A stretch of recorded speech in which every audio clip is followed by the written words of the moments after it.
Welcome, everyone. Welcome, beautiful sovereign women. In today's Sovereign Women Movement podcast episode, we're going to confront something that is not necessarily something fun to confront. It's a reality that, as old as human relationships are, this reality is also this ancient. What I'm referring to is infidelity and betrayal in relationships. Being cheated on is a very traumatic experience, or perhaps you cheating on someone as well is an incredibly traumatic experience that shatters not only our hearts, that shatters our self esteem, it dissolves trusts, and it leaves very deep scars. And what is so trippy about all of this is how much of a pattern this is in our lineages, a pattern that never gets acknowledged or addressed. Infidelity remains the leading cause of the ending of both married and unmarried relationships globally, with staggering statistics, which I'll share a few of them today, indicating that a significant portion of couples are going to face infidelity at least once in their partnership, and that the majority of affairs beginning in really close proximity to our lives, our daily lives, it's really clear that this issue is very pervasive. But beyond the cold, hard facts, there really does lie a deeper truth that many of us are living out in these patterns of betrayal, of infidelity that are handed down through us in our lineage, often without any conscious awareness, just believing that we have bad luck and we're doomed in the relationship arena. The truth is that infidelity and betrayal in relationships are not just a personal challenge, but these are generational challenges, generational patterns that need to be disrupted at the level of the nervous system and the brain, at the level of the DNA. Today, we're going to dive deep into the exploration of these generational patterns of betrayal and infidelity. We're going to understand their roots, how they get wired into our nervous system and brain through epigenetics. More importantly, we're going to explore the transformative power of holistic healing, body, mind, spirit, which does include forgiveness, and the concept of what holy relationships is all about, taught to us by A Course in Miracles spiritual psychotherapy, in order to begin the healing journey to disrupt these ancestral karmic patterns of toxic relationships in our lives and in our lineage. Now, these elements are super crucial in healing and in rewriting our relationship narratives, which offer us a path to disrupt these cycles and to be able to foster relationships which are grounded in trust, which are grounded in genuine intimacy and connection. These are the relationships that we're all worthy of. And that even if you are struggling currently with the relationship, can be brought up to this beautiful, beautiful awareness and alignment. So, welcome and thank you all so much for being here. As I've shared with you in my newsletter, if you're part of my newsletter, if you're not, you can check out the link below to join us. I have shared with you all that as we welcome the month of February, there's a lot of buzz around love and chocolates and flowers, the whole February 14th Valentine's Day situation. But I want to invite all of us to look at love from a whole different angle this entire month. Inside of my closed communities, Satori Vitality and Spirituality, and the Sovereign Woman Academy, we're working on a really deep level as it relates to forgiveness and what is known as the radiant body, which is an aspect of ourselves that really learns to magnify to us holy relationships, which we're going to talk about today. But in our closed, private, complimentary Facebook group, I'm going to help you really dissect all of this by learning specific techniques that are going to help you heal and disrupt these patterns of generational toxic relationship patterns. So if you're not part of our complimentary free private Facebook group, the link is also in the description below. Join us there every Wednesday at 9 a.m. I'm sharing with you complimentary healing sessions. And like I said, we're focusing all on toxic relationship patterns this entire month of February. So toxic relationship patterns are the most uncommon, unrecognized karmic patterns that we inherit in the DNA. The bottom line is that our parents and grandparents, their relationship dynamics, they shape our relationship dynamics. because these patterns are wired into our nervous system and brain, as I'll share with you today. These habits, like dealing with the patterns of infidelity and things like abandonment and multiple divorce, struggling with intimacy, sexual healing, which we're going to talk about later in the month, they're not just your personal problem. They didn't start with you. They're passed down like old family stories that we live out unconsciously without realizing it. If we were conscious about it, I bet you anything that you would do everything possible to change the narrative. But because you feel that you're just doomed and you feel like you're just stuck repeating the same things that your mother, father, grandmother repeated, that's what prohibits us from truly allowing ourselves to heal. So this month, what we're going to do is we're going to dig into the relationship habits that we've inherited, the ones that shape how we trust and connect and love and allow ourselves to be loved. And today we kick off this very important subject matter as we look at infidelity and betrayal patterns. So I was looking up some statistics in regards to infidelity and betrayal, and wow, the numbers have changed, staggering increase, which might not seem like a good thing, but it's a reflection of what the world is experiencing. And it's a reflection of the fact that none of us, few of us, have received any type of healing or therapy, especially as it relates to our relationships. But I just want to share with you some stats that I thought were absolutely out of this world incredible, that I don't want us to then feel pessimistic or feel like there's no hope. In fact, I'm sharing these facts so you can see how common they are and you can start to release the shame around this very important healing work and to really get to the root. So I recently read this article that said that 30 to 60%, holy Jesus, 30 to 60% of married couples will cheat at least once in their marriage. 30 to 60%. If we're talking about 60%, that's more than half. It is also saying in this article that 74% of men and 68% of women admit that they would cheat if it was guaranteed they'd never get caught. Holy Jesus. And 60% of affairs actually start with a close friend or a coworker. An average affair lasts 2 years. 69% of marriages end up breaking up as a result of an affair being discovered. Why is it so common? Why are affairs and infidelity so common? And why is it also very common that after an affair, the marriage is completely dissolved, that there is no healing? Now, I'm not here to tell you that you have to stay and forgive in a relationship where there has been infidelity. I'm not telling you you need to stay. In fact, we're going to talk about that, staying or going. What I am telling you is that you still have to do the forgiveness work. Otherwise, you're going to be part of these statistics yet again and again and again. And it's for two very important reasons: both the forgiveness, which disrupts the pattern at the root, which we're going to talk about right now, but also because the body keeps score. And infidelity and betrayal, whether you were the perpetrator or you were the one that were dealt with those cards, is a big, big traumatic experience in our lives.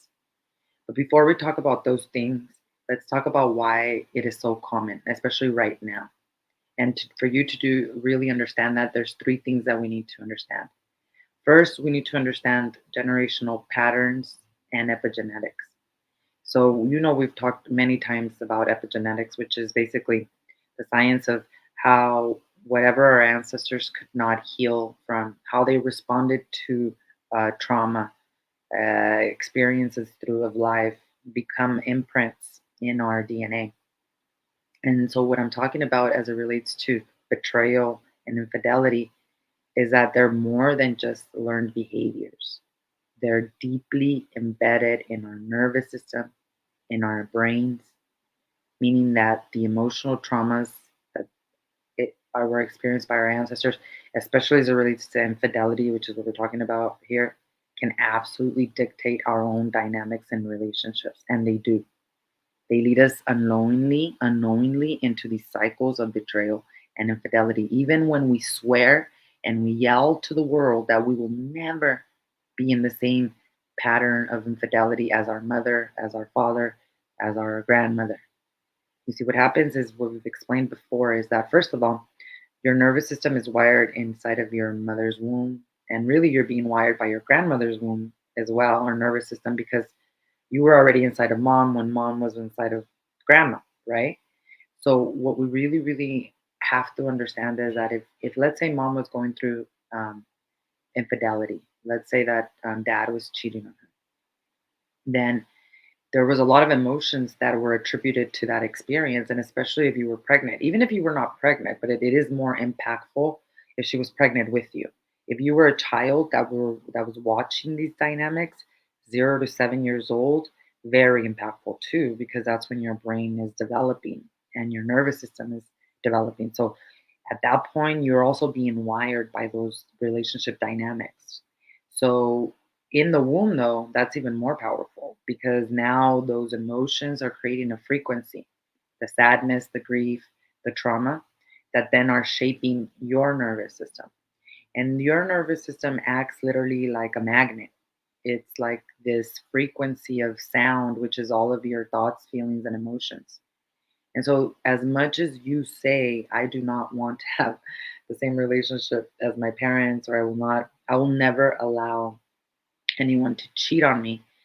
Unfortunately, your nervous system and your brain are creating a frequency that are unconsciously through the subconscious mind, magnifying, literally like a magnet, attracting to you the exact same relationship dynamics that your mother went through, that your dad went through, that your grandmother went through, especially as it relates to infidelity, because these things are wired in the womb, in our upbringing. It's you can't just say, I'm not gonna have that relationship. You have to change the frequency. You have to think about it this way. It's sort of like the science of attraction and vibrational energy.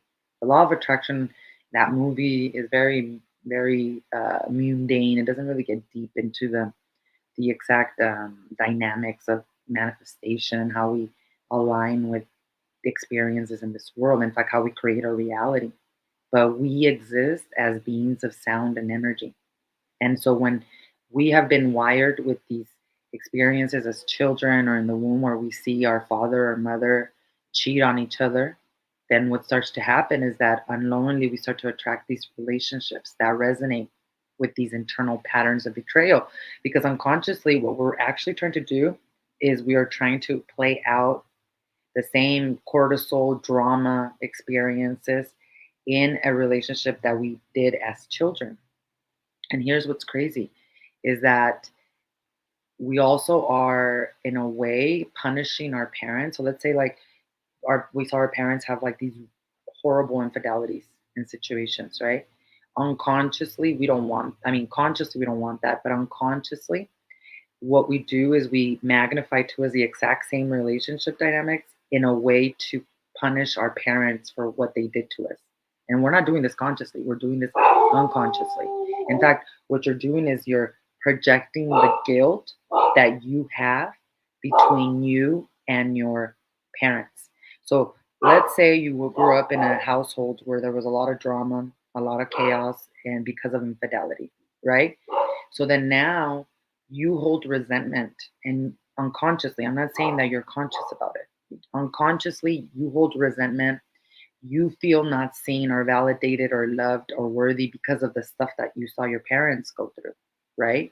So, because of that, what is going on with you is that you don't feel worthy, you don't feel validated, you don't feel seen. So then you grow up to then pick out relationships that are going to make you feel the same way you did as a child, to then punish and release yourself from the guilt that comes from you holding the resentment for what you saw in your childhood. Because you have to remember, our true nature is peace, is the Christ consciousness. Our true nature is what our brother Jesus Christ did on that cross.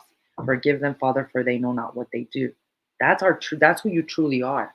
So even if your parents were horrible in the way they mirrored the relationships, or your grandparents, whatever you saw, at the core of who you are, all you want to do is forgive them. All you want to do is release them from these cords. But The anger, the unconscious thought patterns are so tremendous and huge that instead you project out the guilt that you have between that relationship between you and your parent, and you go and you find relationships that are going to mirror that exact experience. In other ways, the way this shows up is, for example, let's say that you grew up with the mom who was depressed or she was going through her own infidelity. When if she was the one that was unfaithful, or even if it was being done to her, I mean, when you're going through something like that, you're not really present. You're not grounded. So she probably was not giving you the attention you needed. If you saw father, dad do that to mom, you really did not feel worthy yourself. You were not seen. You were not basically known as worthy. Nothing you did was enough. And it wasn't because you're not worthy or enough, it's because your parents were in this entanglement of infidelity, which is a very traumatic experience. So then what happens is you grow up and you find it funny that you start to become attracted to all these really good looking men, but they're bad boys. They start as good, but then all of a sudden, they start cheating on you, or they start doing these same things that basically you saw in your partner, in your parents. So then what do? You're like, okay, I'm not gonna pick this kind of man anymore. I'm gonna pick a nice guy who is not even that good looking, so that I'm not threatened by that, and just a completely different persona so that I don't have to experience what I've experienced. And then what happens? You get into the relationship with the nice guy, and then you start to feel not seen and validated. Why? Because your masculine energy, because typically a woman who has not been seen by her mother very many times gravitates to having a very strong masculine energy, right? So then you're really strong in your masculine energy because you're not going to let anyone step all over you again and cheat on you. And you're going to pick this nice guy because the nice guy is definitely not going to do that to you like the bad boy that rides the Harley with the long beard, right? And then what happens? That partner feels emasculated by you because your energy is so strong in the masculine energy that that partner can't validate you because he can't even validate himself. So the partner cannot see you in your light. So then what happens? Then you start to worry about, well, what if he just does the same thing to me as the other partner did to me? And then it does become a self fulfilling prophecy. Why? Because even though this guy was nice, you emasculated him. You took away his masculinity with your overriding masculine energy to protect yourself. And you also do not see him and he doesn't see you. Now he's overwhelmed by your energy. Now he feels threatened at what he once admired. Now it becomes something that he's triggered by. So then what happens? Then he feels the barriers that you put up because you feel not seen and validated, just the way you were as a young child. So then what happens? You start to worry that he's going to cheat on you like the other guy, and he literally does that. It becomes a self-fulfilling prophecy because of the barriers that you put up. Now, I'm not excusing the other person for cheating on you or being unfaithful. What I'm telling you is that this is why it happens, because it's all energy and it all comes back to our core belief. So we need to be able to throw a wrench into the running hamster wheel, and that's what therapy is.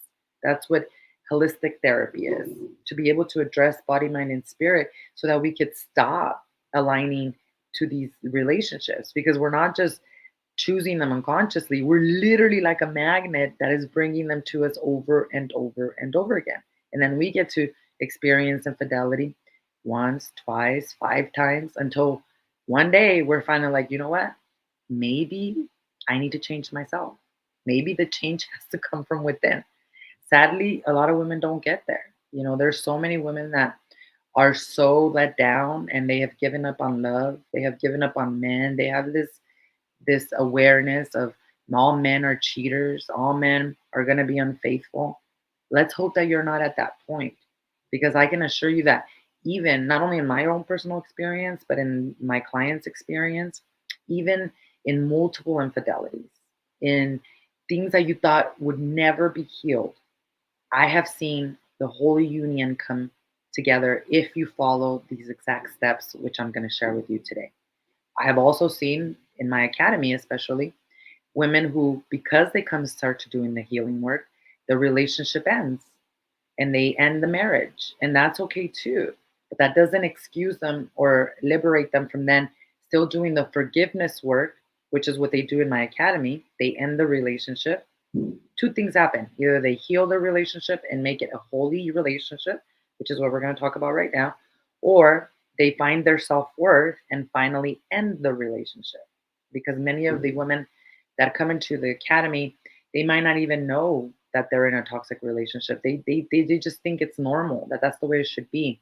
And that's a whole other thing that we're going to talk about next week, which is trauma bonding, how we actually bond with those perpetrators that have caused a lot of trauma in our life. So what happens is you get your self-worth, you end the relationship. The work doesn't end there. You still have to do the forgiveness work, not only for that individual, but for yourself. Why? Because you don't want to repeat the pattern again. If you do not do the forgiveness work, which we're going to talk about right now, I guarantee you 100%, even if you're not with that person, even if the person has died, that not only are you going to repeat the same pattern of infidelity with another partner, but so are your children, your daughters, and your sons. And I hate to be so crude and in your face about it, but this is how serious this is. So now let's talk about how to actually change this infidelity dynamic, how to end the pattern of betrayal and infidelity, whether it's been done to you or you've done it to someone else as well. So, really, it's a three-part process. Very simple to understand. You just have to be courageous and willing to actually do the work. So, number one is you've got to become aware of those patterns. Again, I have worked with many women who have come into the academy, who have come into my coaching, and they're not even aware that the patterns in their relationships are toxic. It's almost like they've just accepted them. How many women are in unhappy, unfulfilled, sexless, no intimacy marriage? So many women, they just give up. They've been in marriages for such a long time and they're like, well, this is the way it is. It's not going to get better. There's even this mentality of like, as we grow older, it's just going to get worse. And people just accept it. Why? Because that's what they saw mirrored in the relationships around them with their parents. So, what we have to do is we have to integrate mindfulness practices. This is where Kundalini Yoga meditation and A Course in Miracles spiritual psychotherapy, that's very direct, will allow us to start to foster the awareness. Again, if you don't know that all you're seeking is validation because of your mom that never gave you that validation, then you're going to continue to recreate those patterns over and over again. When you start to do the practice work or the meditation practice of mindfulness, when you start to do the spiritual psychotherapy work of A Course in Miracles, because psychotherapy heals the mind, you start to become aware why you keep unconsciously choosing these decisions. That awareness leads us to acknowledgement, which leads us to the second step of healing. We cannot change what we're not aware of. If you are going to continue to think that you're just a victim, doomed to be in toxic relationships for the rest of your life, then that's a self fulfilling prophecy that you will continue to experience. So, the first step is let's be mindful and aware of these patterns.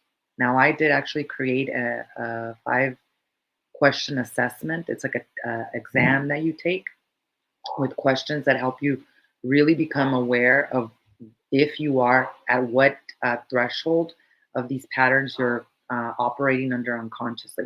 So if you want to take a look at that pattern assessment, just put in the comments below assessment and I will send it to you so that you actually can take it and start to become more aware of that. The second step of this, once you've acknowledged that you're on this pattern of infidelity, whatever that looks like, right? You have to also understand that the body absolutely keeps score. And this is what I'm talking about, our nervous system and our brain being wired, right? There's a great book out there called The Body Keeps Score by this amazing doctor who really teaches us about the impact of trauma on our bodies, on our bodies, and specifically the brain and the nervous system. But what we need to understand is that infidelity is a very traumatic experience and that there are parts of our brain that are going to stay on the lookout for danger and alert, even in the slightest sign of threat. So if you have been through patterns of infidelity because of your parents, As an adult, you're hyper aware. And even if the person is not cheating on you, you're looking for those red flags and those threats. That's what I'm calling the self fulfilling prophecy, right? The other thing about this is that as an adult, if you experienced infidelity as an adult, right, then there's areas and portions of your brain like the amygdala, which really governs our fight and flight, which assesses triggers and assesses danger, becomes dysfunctional. So because it's dysfunctional, it's very overactive. So what does that do? It keeps us trapped in these really prolonged states of emotional reactivity that can absolutely take a huge toll in your body. In fact, some of the things that are associated with trauma in the body and physical symptoms include very serious illnesses like cancer, immune diseases, like all these other physical ailments to the liver, to the kidneys, all because we constantly believe we're still under that threat. If we did not receive therapy work to help us release the memories from the body, specifically the brain and the nervous system, then we're always in this emotional reactivity. We're always with barriers. So even if you do align with a beautiful, conscious relationship, your past is wired in your body, in your physiological experience. So what does that mean? That you're unconsciously putting these barriers up, which are blocking that new relationship to come into holy union. You're creating that blockage. You're creating that separation because your body remembers the trauma it went through, that last infidelity or whatever occurred in as you were growing up watching your parents go through that.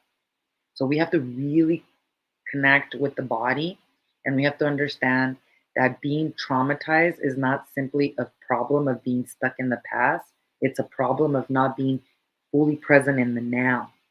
And that as long as we don't resolve the trauma through holistic therapy, the stress hormones that the body secretes to protect itself from danger are going to keep circulating, which are going to make you physically sick. And the defensive movements and emotional responses that belong to this past traumatic infidelity or a cheating experience, they're going to keep getting replayed in the present. You're recreating that reality with a new partner. If our brain activity has been impacted by trauma, or not even with a new partner, with a partner where you have healed the relationship, if you do not heal the relationship and you stay in a marriage where there has been infidelity, then the brain activity is always going to be under that infidelity energy. So your brain waves are going to be likely less coordinated than they should be, which is going to make it very difficult for you to physically heal and to even think about forgiveness. You see, dysregulated brainwave patterns, they're repairable. They can be rewired and they can be transformed thanks to what we know as neuroplasticity. Now, what neuroplasticity is it basically allows neurons, which are these nerve cells in the brain, and the connections they form with the nervous system and with each other to compensate for injury, to adjust their activities in response to learning or to changes in the environment.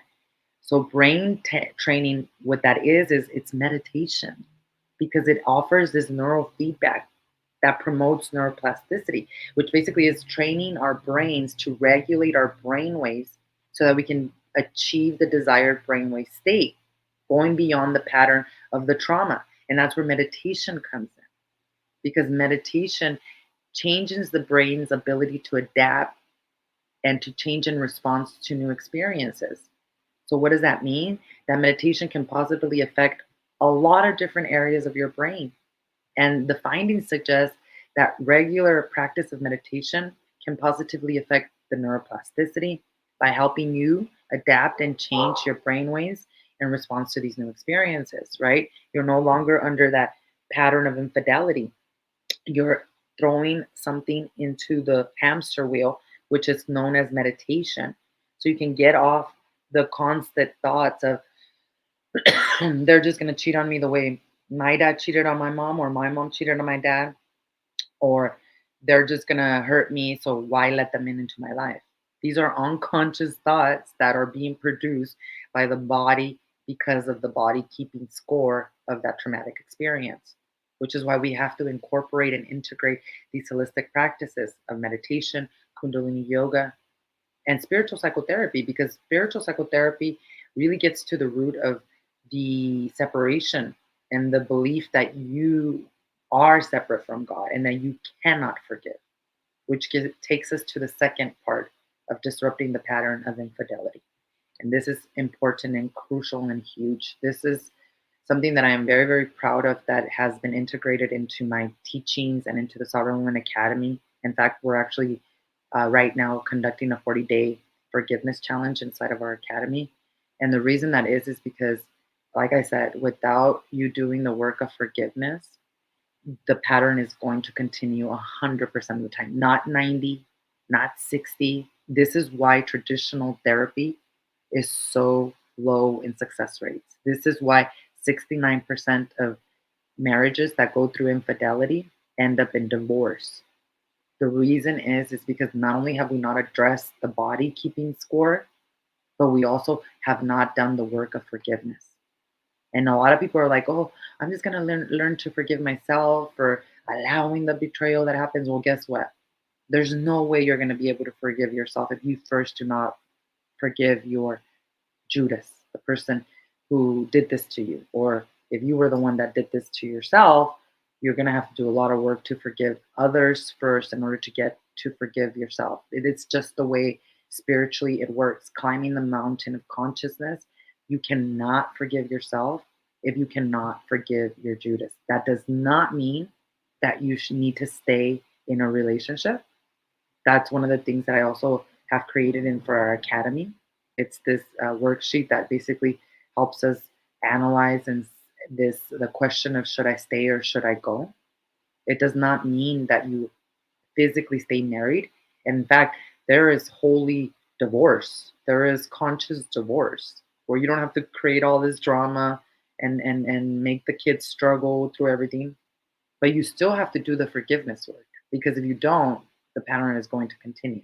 Now, in A Course in Miracles, what I love about A Course in Miracles is that it is a direct pathway to that. And the course really reflects and helps us focus on how to convert all of our special relationships into holy relationships.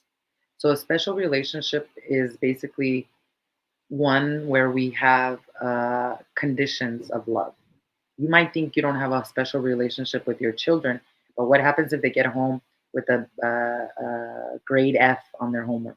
Are you still going to love them the way you would have loved them if they would have gotten an A? That's a special relationship. Special relationship is also one in partnerships in marriage where you have not forgiven the other person. So the course lays out a very clear path for us, and this is what we study inside of the academy, a clear path as to how to convert all special relationships into holy relationships.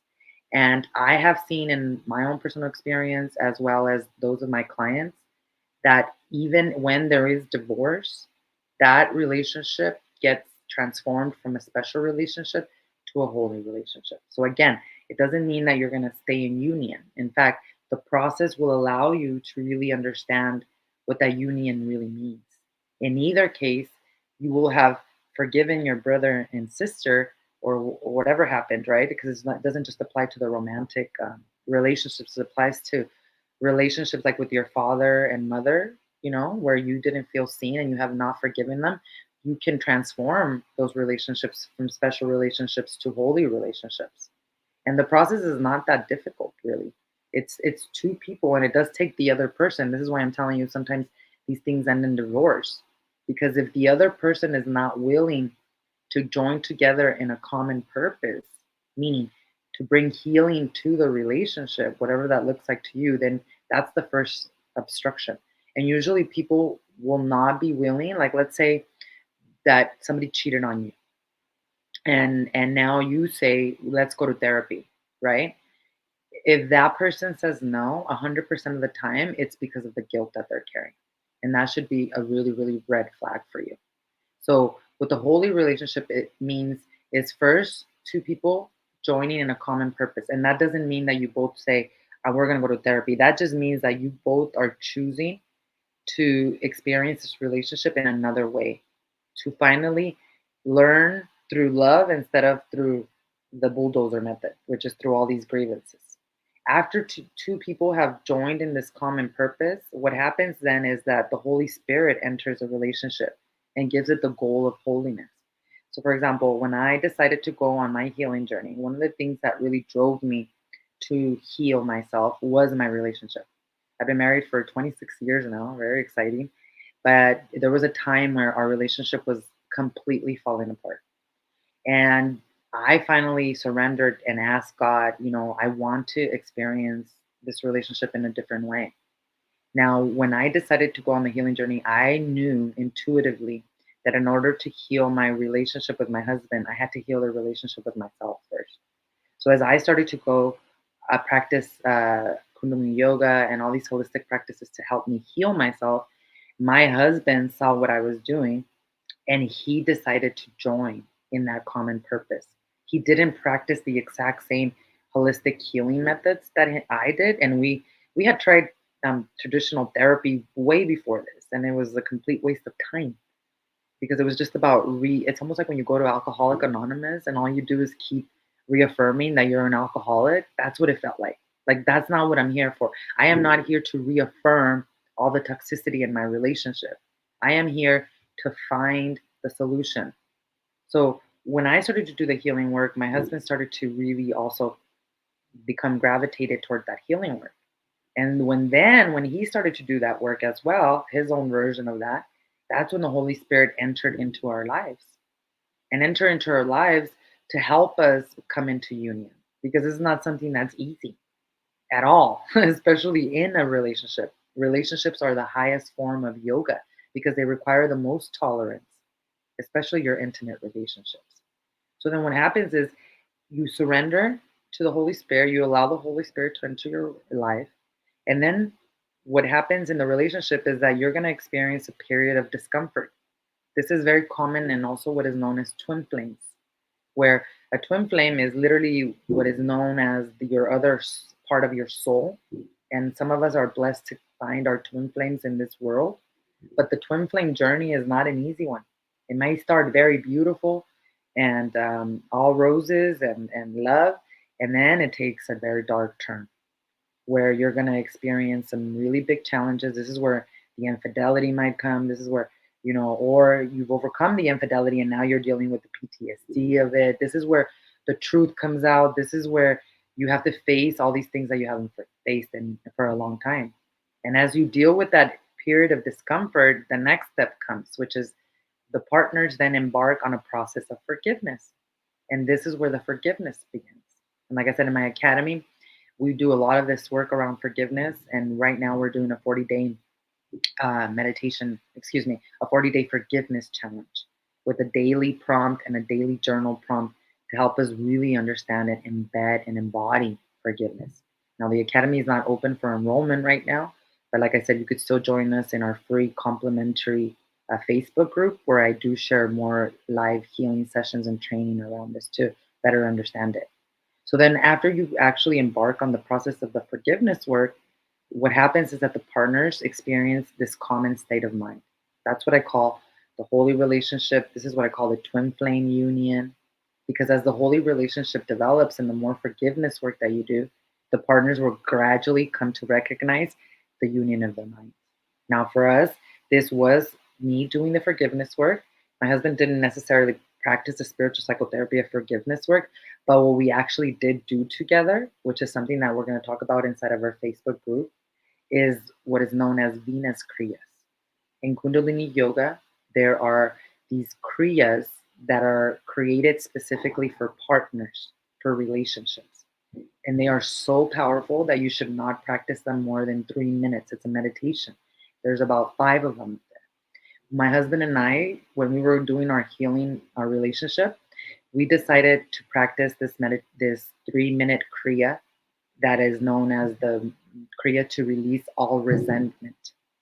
So we practiced this meditation together for more than a year. I think it was almost 2 years, which what it started to do was it started to release the memories from the body, not just of the trauma that we had experienced in our relationship, but also the trauma that we had experienced in the relationships of our parents and of our grandparents and great grandparents.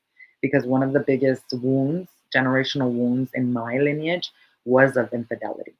My grandfather was cheating on my grandmother, and he was in this bar fight where they were fighting over a woman, the woman that they were cheating on, and another man killed my grandfather. And my grandmother found out about the infidelity through his murder. And my grandmother, throughout her life, could not forgive my grandfather and was really just against men in general. So all of those things became imprints in my mother's life that then became imprints in my life that then I had to really become really aware of so that I could stop the dynamics that were creating the same things in my relationships. Because what happens with this process is that you can truly overcome anything. I don't it doesn't matter how many times the person was unfaithful to you, if they are willing, if they are willing to do the work, you can heal anything. Anything. Now, should you, again, many of the times when the women come to my academy, the real pattern that they're here to disrupt is to actually go through the divorce, to stop being doormats, to stop allowing this kind of behavior. Because you have to also remember that many of our great grandmothers and grandmothers and mothers, they stayed silent and they stayed in marriages where there was a lot of infidelity. Now that's changing a lot now because women now are the rise of women cheating is huge. It's much bigger now than it was even 20 years ago.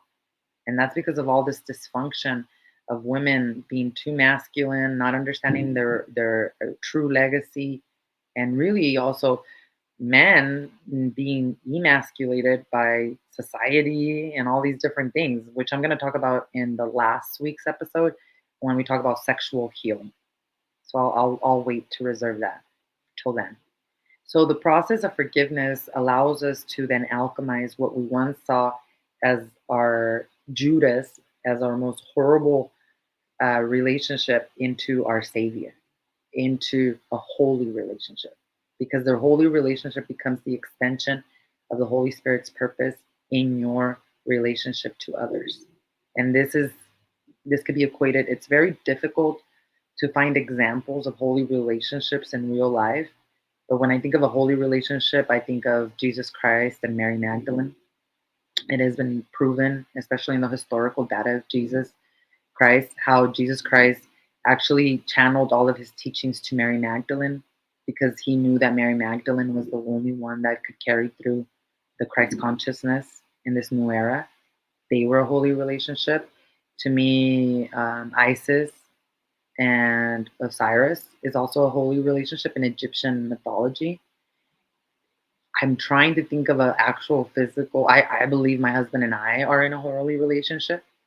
We went through so much turbulence and so much trauma and so much that should have separated us apart, but we decided to do the work of forgiveness. So it's although it may seem difficult to find these holy relationships, they are our birthright.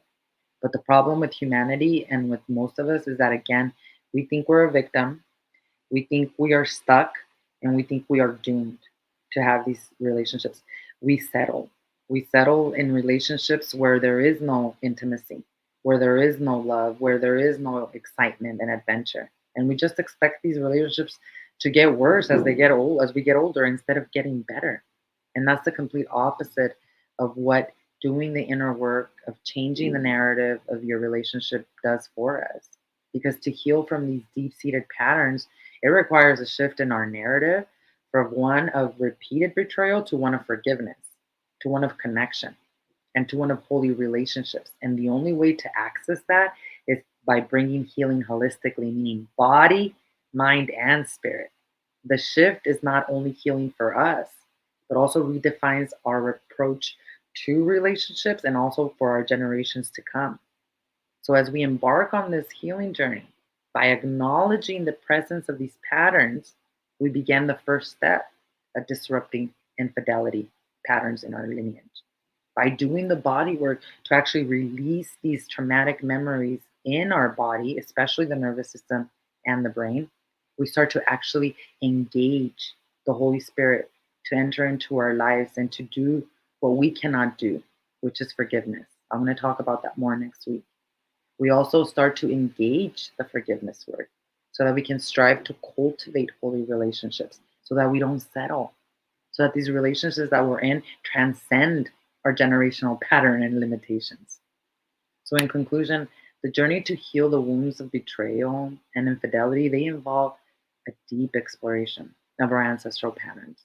They involve a commitment to forgiveness work and to knowing you are worthy of a holy relationship. This journey transforms pain into profound, connected, and sacred love experience. So I want to thank you so much for joining us. I know that this is a very touchy subject matter that can trigger a lot in us. But I want to invite you to share your thoughts, to share your questions, to share your insights as it relates to healing and cultivating holy relationships and disrupting patterns of infidelity. So please share your comments and questions below in the description, in the comment section. Or, like I said, join us also on Wednesday, 2 days from today, regardless of when you're listening to this, to inside of our closed Facebook group, where I'm going to be going deeper into the actual techniques, the actual process to actually disrupt these patterns at the level of the nervous system and the brain, to begin the work of forgiveness and to be able to embrace these holy relationships. So click on the link below to join me live there on Wednesday. Now remember, this whole month we're talking about healing and disrupting toxic relationship patterns. So I invite you to set your notification bells as I go live again and I share this podcast episode with all of you. Next week, we're going to be talking about disrupting the pattern of divorce and abandonment. So feel free to send in your questions before that so that I can get them into the podcast episode. I want to thank you all so, so much for being here. Thank you for the hearts. Thank you for your beautiful energy. We're here for you. Remember, we're fostering a community that together we build the courage and strength to disrupt these ancestral generational patterns at the level of the DNA. So thank you for you. I'll see you all next week.